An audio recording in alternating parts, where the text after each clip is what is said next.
I think we'll start with a little bit of a moment just to sink in. So I'm going to use the bell.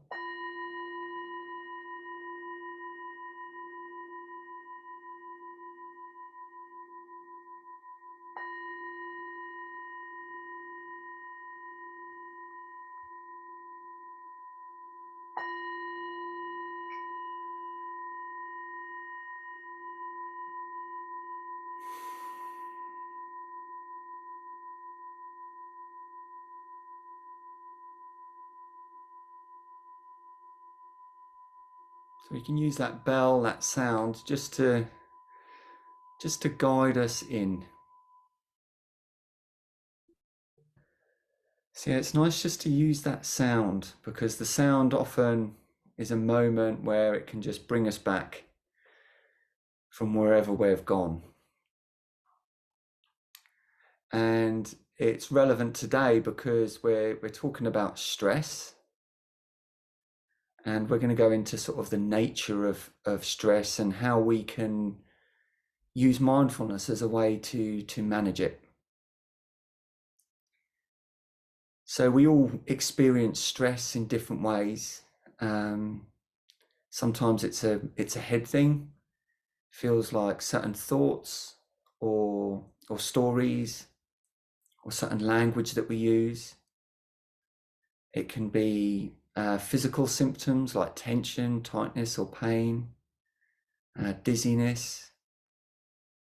And then we can have behavioral or emotional reactions to stress.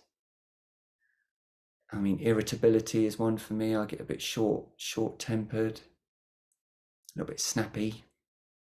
I notice I become more impatient when I'm stressed. I particularly notice it in the car when I'm driving, and I feel like I just want the whole world to hurry up. You know, it's pushing along, everything's getting in my way, and everything's going a bit too slowly. And what tends to happen is when we get stressed, a lot of our attention can sort of be forced upwards into this kind of area, and it often feels quite heady, like we're existing sort of here or some short distance away from our body. And in mindfulness, what we can do is just, we're not really ever trying to push the stress away, but we're finding a way of maybe just turning a different direction. So bringing our focus somewhere else.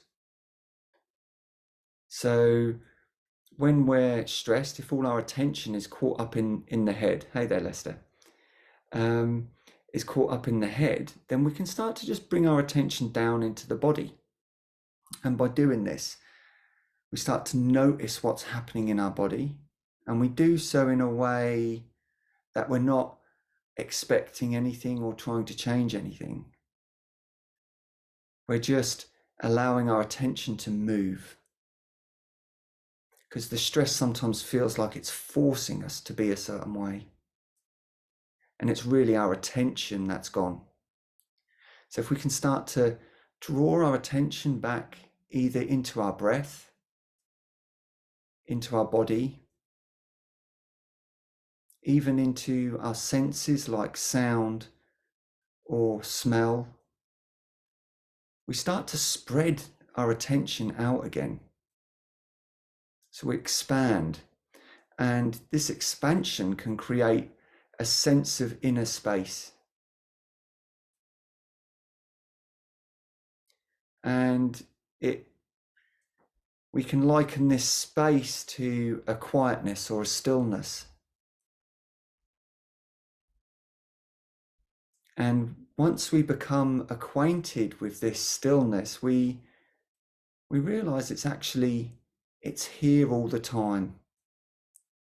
It's sitting behind our objects of experience. It's sitting behind sound, at the very nature of who we are.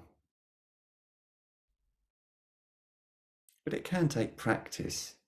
it can be very easy, and thoughts can be very convincing and drag us along. And before we know it, we're trapped in certain types of thinking. We're feeling then emotions that reinforce the thoughts. And then we're acting perhaps in ways which reinforce the whole cycle. So we might be short-tempered with someone, create more tension, or feel guilty about it and go withdrawn. So in our practice, we're not necessarily trying to get rid of the stress.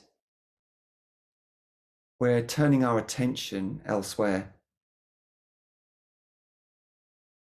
So there's a subtle difference. It's not like we're running away from it. And we're not trying to work it all out and solve every part of it. We're just trying to come back into ourselves, into our senses, and rest in this space, this stillness.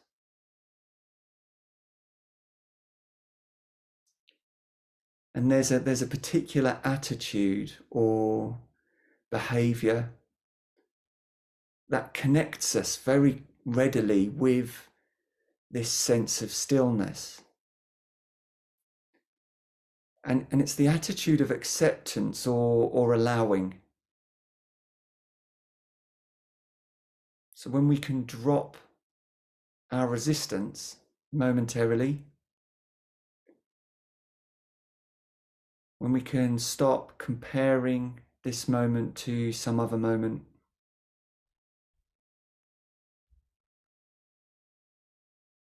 when we stop comparing ourselves to somebody else or something else,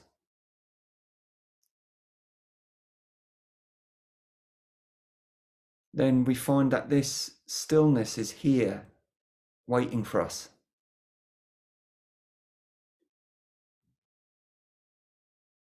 And of course, like anything, the more we practice this, the easier it becomes, the more familiar it becomes.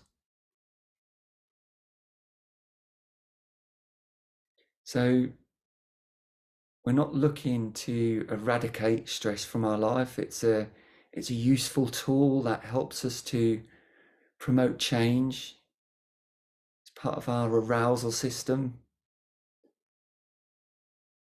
And it's always going to be here in some sense.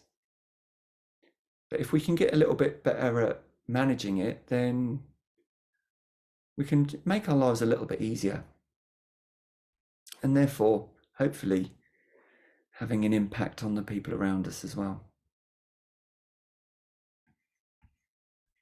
So I think I've talked enough about that. Has anyone got any questions about what I've said? Some of it I appreciate is a little bit vague. I'm sort of using mindfulnessy words like space and stillness, and they're not necessarily something we can access. But it's helpful to know that this is something we can experience once we stop the trying, once we stop the doing, once we stop the resistance.